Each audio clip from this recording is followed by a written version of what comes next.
Welcome to the Daily Globe. Please subscribe and hit the bell icon for more breaking updates. Good evening. Tonight, we dive into a story that swept across the globe and left millions questioning what was real and what was simply too wild to believe. In late 2025, the internet exploded with a wild rumor. FIFA had stripped the United States of its World Cup hosting rights and handed the entire tournament to Canada. The story was as outrageous as it was captivating, and it spread like wildfire across social media platforms, news outlets, and group chats around the world. Within hours, hashtags like Canada World Cup and FIFA Shock were trending globally. People everywhere were glued to their screens, watching as the rumor took on a life of its own. The story was fueled by ongoing political drama in the US, and the idea of Canada, often seen as the world's polite neighbor, suddenly taking over the planet's biggest sporting event was just too good for the internet to resist. Social media lit up with memes, jokes, and wild speculation. Millions began to imagine what a World Cup played only in Vancouver and Toronto would look like. Would the matches be played on snow? Would maple syrup be served at halftime? The fantasy took hold, and for a moment, it felt almost real. The rumor tapped into deep anxieties about American politics and the country's ability to host such a massive event. At the same time, it played on Canada's reputation for stability, order, and friendliness. The combination made the rumor just believable enough to cause genuine panic and confusion, especially as people debated whether FIFA would really make such a dramatic move. The 2026 World Cup is set to be the largest in history, with 48 teams and 104 matches, originally planned as a joint effort between the United States, Mexico, and Canada. The logistics, the planning, and the sheer scale of the event made the rumor even more shocking. How could such a carefully orchestrated tournament be upended overnight? For organizers, athletes, and fans, the idea that years of preparation could be thrown into chaos was a bombshell. Sports bars, living rooms, and online forums buzzed with speculation. Was this the biggest sporting shakeup in history, or just another internet hoax? As the world tried to separate fact from fiction, one question echoed everywhere: what's really going on? The rumor had become more than just a story. It was a reflection of our times, where truth and fantasy can blur in an instant, and where even the most unbelievable headlines can capture the world's imagination. To truly understand the chaos that would soon unfold, let's rewind the clock and revisit the origins of this ambitious plan. The story of the 2026 World Cup isn't just about football, it's about three nations daring to dream together, and the promise of a new era for the sport in North America. In 2018, after months of anticipation and intense lobbying, FIFA awarded the 2026 World Cup to a historic joint bid from the United States, Canada, and Mexico. This decision wasn't just a sporting milestone, it was a powerful symbol of North American unity, cooperation, and shared ambition. For the first time, three countries would come together to host the world's biggest sporting event, promising to break new ground in the process. The United States was always set to play the starring role, with 11 cities chosen to host a staggering 78 out of the tournament's 104 matches.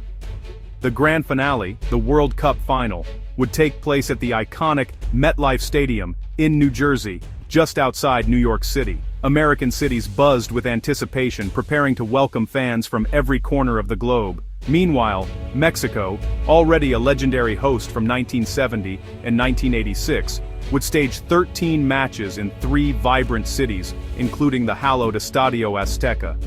Canada, making its Men's World Cup hosting debut, would split 13 matches between Toronto and Vancouver. For Canadian fans, it was a dream come true. A chance to see the world's best on home soil for the very first time. This three-nation model was more than just a logistical solution. It was designed to share the immense costs, highlight the region's diversity, and set a bold new standard for how mega events could be hosted. Planners envisioned a tournament that would unite cultures, foster collaboration, and leave a lasting legacy for generations to come. The plan promised seamless travel across borders, with fans and teams moving easily between countries. It was a vision of economic opportunity, cultural exchange, and a month-long festival of football that would stretch from coast to coast, bringing people together in ways never seen before. For a while, this was the reality, an inspiring blueprint for the future of the World Cup. But as the tournament drew closer, the rumor mill began to churn, and whispers of change started to spread like wildfire. Suddenly, the carefully balanced agreement was thrust into the spotlight, as questions mounted and uncertainty loomed over the three-nation dream. So, how did the Canadian World Cup rumor start?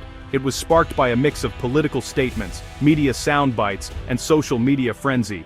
In 2025, President Trump announced a ban on Iranian fans, contradicting FIFA's open access policy and raising alarm. He then threatened to move matches from unsafe U.S. cities, creating confusion and uncertainty. The U.S. also refused to allow the Iranian delegation at the official World Cup draw, directly challenging FIFA's authority. These actions painted the U.S. as an unreliable host, fueling speculation that FIFA might move the tournament. Canada, by contrast, looked like the safe, stable alternative.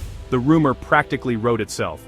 Amid the chaos, FIFA responded swiftly and decisively. The organization reaffirmed the 2026 World Cup is staying put, co-hosted by the US, Canada, and Mexico.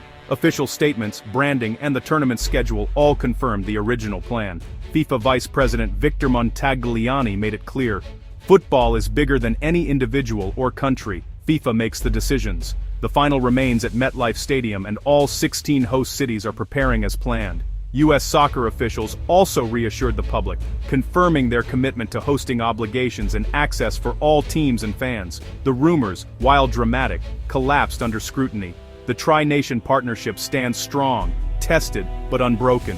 The games will go on as planned. The World Cup saga shows how sports and politics are inseparable. Mega events require government guarantees and international cooperation. When political leaders contradict those promises, it creates global friction. President Trump's statements were seen as a direct challenge to FIFA's authority and the tournament's neutrality. FIFA's public pushback was a strategic move to reassert control and reassure the world. Awarding a tournament to a politically volatile country brings risks organizers can't ignore. Host cities and federations scrambled to reassure everyone that the show would go on. It's a high-stakes game, far from the pitch. Beyond politics, the World Cup is a massive economic engine. For the 16 host cities, it's a once-in-a-generation financial opportunity. Even rumors of losing hosting rights sent shockwaves through city halls and businesses. Cities like Seattle expect nearly $1 billion in economic impact from visitors, jobs, and tourism. Multiply that across all U.S. host cities and the stakes are enormous. The benefits spill across borders. Cancun, for example, expects a tourism boom despite not hosting matches. Years of planning and investment hinge on the tournament's stability. Political uncertainty threatened that confidence. The lesson: economic rewards depend on a predictable, stable environment. At its heart, the World Cup is for the fans. The Tri-Nation Plan promises a unique journey across 3 countries, cultures, and football traditions. Fans can start in Vancouver, hop to Seattle, then Mexico City, and end up in Miami or New York. The expanded 48-team format means more matches, more nations, and more passionate supporters. Regional groupings make travel easier and more sustainable for fans and teams. The flexibility lets fans tailor their own World Cup adventure, stay in one region or tour the continent. The Canada-only rumor would have erased this diversity. The real plan offers a once-in-a-lifetime experience. That's what makes 2026 so special. This episode is a lesson in modern sports diplomacy. Dr. Jules Boykoff, an expert on mega events, calls it a stress test of host country agreements. FIFA's public defense of its contract was a clear message: they, not politicians, control the World Cup. Political instability is now a key risk for sponsors and broadcasters. While the Canada move was just a rumor, the tensions it revealed could impact future deals and demands for stronger assurances. The incident set a precedent. Domestic politics can quickly become global sports news. Social media can turn fiction into a crisis, forcing real-world reactions. The line between sports and politics is blurrier than ever. So, what have we learned? In the world of football, where passion runs high and every match can feel like a matter of national pride, the truth is more important than ever. Stories can spread like wildfire, especially when they tap into our hopes, fears, or rivalries. But as fans, we owe it to the game, and to each other, to separate fact from fiction. The 2026 World Cup is not moving to Canada alone, nor is it being taken away from any of the host nations. Despite the rumors, Canada remains a proud co-host, ready to welcome the world alongside its neighbors. The 3-nation partnership, Canada, the United States, and Mexico, remains strong and committed. This collaboration is a testament to what can be achieved when countries work together for a shared dream. The viral story about Canada losing the World Cup was a phantom, born of political tension, digital rumor, and the speed at which misinformation can travel online. It's a perfect example of how quickly a falsehood can take root, especially in today's hyper-connected world. But this episode is also a powerful reminder of the need for media literacy and diligent fact-checking. We all have a responsibility to question what we see and hear, to dig deeper, and to avoid spreading unverified claims. In a world of instant information, where a single tweet or post can reach millions in seconds, we must pause, question, verify, and seek the truth before sharing. Our actions online have real-world consequences, shaping perceptions and even policy. The saga also exposes how deeply politics and sport are intertwined. Decisions about tournaments, hosting rights, and even rumors can be influenced by political agendas, national interests, and international relations. Mega events like the World Cup are about more than just games. They're about power, pride, economics, and the stories nations tell about themselves. Hosting is a chance to shine on the world stage, to boost economies, and to inspire future generations. The 2026 World Cup will unite a continent and the world, just as planned.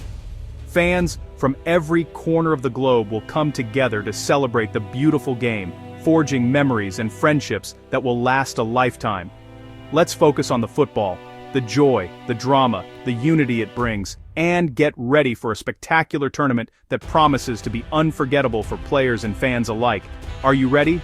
Because the World Cup is still coming to a stadium near you. Let's celebrate the truth, the sport, and the spirit of unity that makes football truly beautiful.